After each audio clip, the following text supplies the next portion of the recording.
This place is fantastic. I mean, it is a meat lover's paradise. It's a grill lover's paradise. But when you walk in the door and you look at this taco corridor here in the Oaxaca market, you might be a little intimidated. You might not know where to go, where to start. So let me just step you through the whole process. This taco corridor is filled with a whole slew of independent vendors selling meats and tortillas, vegetables, even soft drinks. But before you do anything else, you need to grab a basket of knob onions and those spicy local chiles de agua. Then it's on to choosing your meat vendor. There are dozens available, but truthfully, it's hard to make a bad choice here. I first like to find a meat stall that offers the kind of grill meat that I'm interested in, and today it's going to be aged beef tasajo and some pork cecina and beautiful looking chorizo sausage. The meats are cooked over a hot grill while the sausages get tossed directly under the grate onto the coals, right alongside the peppers and the onions. This is really rustic cooking. That's all turned over the fire until the meat is a little charred and smoky and the vegetables are soft and they're blackened in spots. Now, it wouldn't be Oaxaca unless you could purchase those large, supple corn tortillas for your tacos.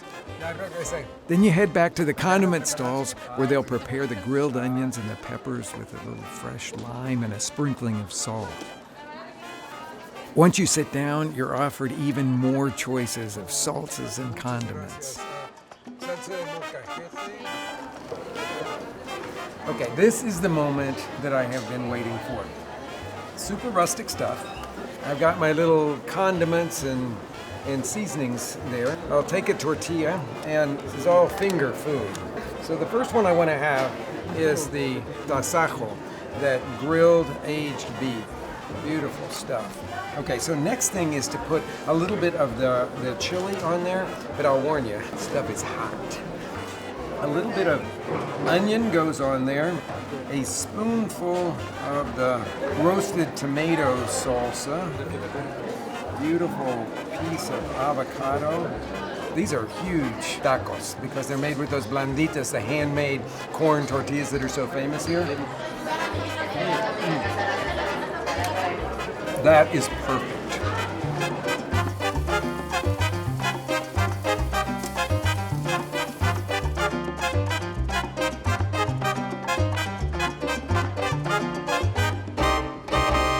No matter where you eat street-style tacos in Oaxaca, you're always going to find ones that are made from that thin sliced pork. It's what they call cecina, and I'm going to show you how to make it from beginning to end.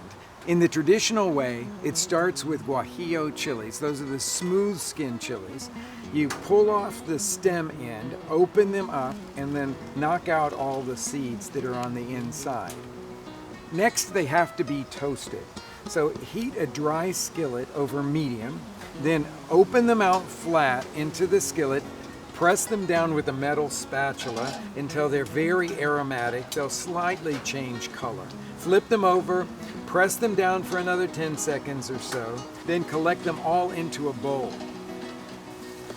Cover them with hot tap water and let them rehydrate for 20 or 30 minutes. I like to put a plate on top of them to keep them submerged. And while the chilies are soaking, I'm going to roast garlic in that same dry skillet over medium heat, each clove in its papery husk.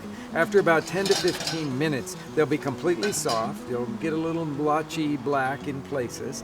Let them cool a little bit and then pop them out of those papery skins. When the chilies are ready, take them out of their soaking liquid and put them into a blender jar. Add the garlic, and then add spices. Classic combination in Oaxaca is cinnamon, black pepper, and cloves. I'm grinding them here in a traditional Mexican mortar or molcajete. Add that to the blender jar along with cider vinegar, a little water, and a good amount of salt because this is the seasoning marinade. Blend all of that until it's as smooth as you can get it. Then scrape it into a medium mesh strainer set over a bowl. Press it through and you've got your finished red chili marinade. Now this stuff will last for several weeks in your refrigerator. Now the marinade is finished, the red chili adobo, and onto the meat. So I have a piece of pork loin here. But the first thing that we have to do with pork loin is to get all of that silver skin, that tough silver skin off the top of it. So I'm gonna cut that off. And if you don't cut it off, you're gonna have some pretty tough cecina. So there we've got a completely cleaned piece of pork loin. All the silver skin's gone, all the fat's gone off of it. It's a little thicker on this end than it is on this end. So I'm gonna start actually doing this right in the middle of the pork loin to even it out. And just using sort of quick sawing motions like that, that can then open up like a book. Now I'm gonna flip the whole thing around. And now I'm gonna come back the other direction.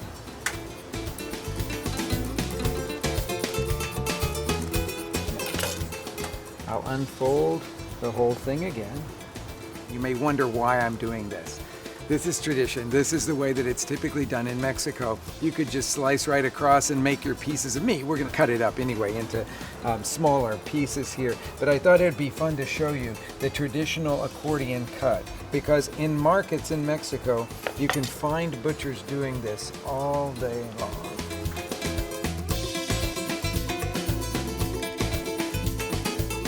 Once the pork is cut into one long strip, I roll it up and then marinate the meat on a sheet pan, first layering the marinade underneath the pork, topping it with some more, then folding the pork over onto itself and repeating that whole process until everything is completely coated with the red chili adobo. It goes into the refrigerator for at least a couple of hours to marinate. Actually, it's even better after a couple of days. One of my favorite salsas to go with any kind of meat tacos is really, really simple. It starts with raw tomatillos, and I'm just peeling off the husks here of 4 of these tomatillos. And then I'm gonna chop them up because everything's gonna go in the blender together, and there's no cooking on any of the ingredients that go into this salsa. So I know that'll make a lot of you really happy out there. So cut them into sort of smallish pieces and put them into the blender. Now the next thing is some chili. I like to use the serrano chili. You could use jalapenos for this, or practically any kind of little hot pepper. So we're gonna throw those in there as well. And then a clove of garlic. Mash that to be able to skin it easily and fast. And then that's gotta get chopped up a little bit. That'll go in there. Got some cilantro here, and throw that in there. I'll need a little bit of water to get this started, and put the blender jar top on, and then we're gonna make it into a kind of coarse puree.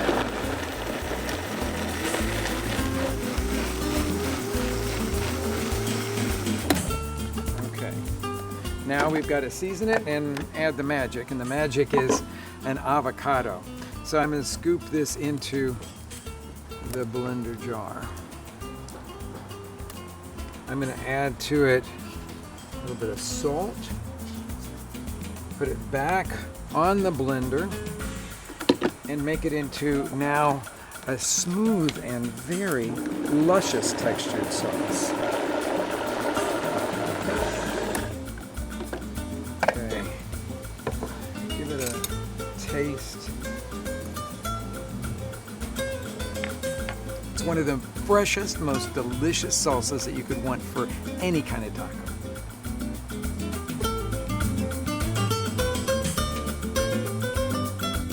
Now it's time to start the grilling.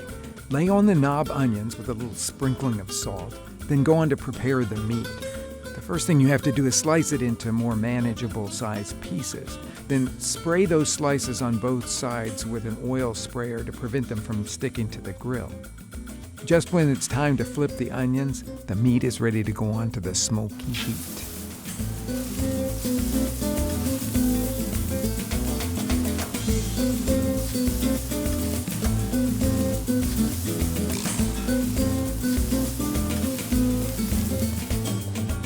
Look at how juicy and beautiful that pork is. Gotta A little bit of the meat.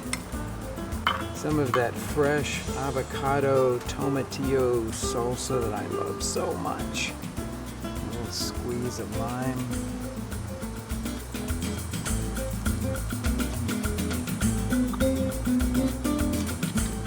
That's good eating.